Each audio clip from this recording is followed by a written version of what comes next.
We've had a lot of good years, but 2013, 14 are just spectacular in terms of the successes we've had, and they are on truly momentous issues.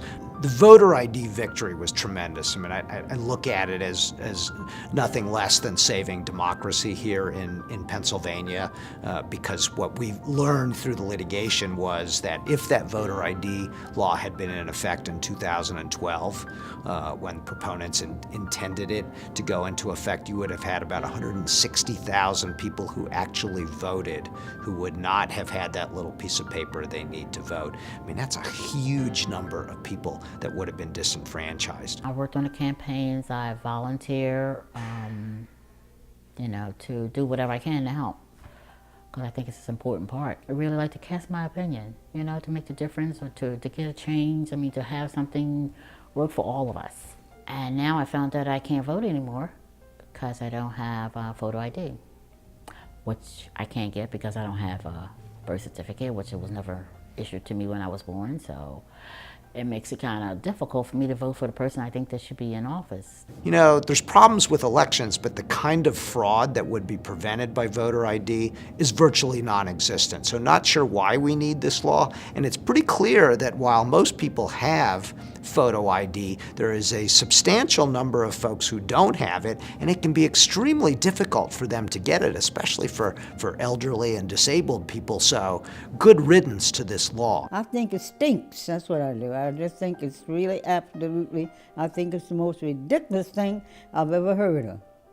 Who did not want people to have a piece of paper to vote.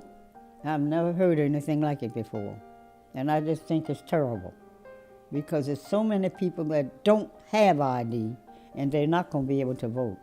And I think that's taking their privilege away from them. I don't think it's right. I'm tremendously proud of the work we did in that case, not only in the courtroom, but the public education work. I mean, what Sarah Mullen did in terms of trying to educate the public was phenomenal. And what I look at is the editorial pages in a lot of these small town newspapers.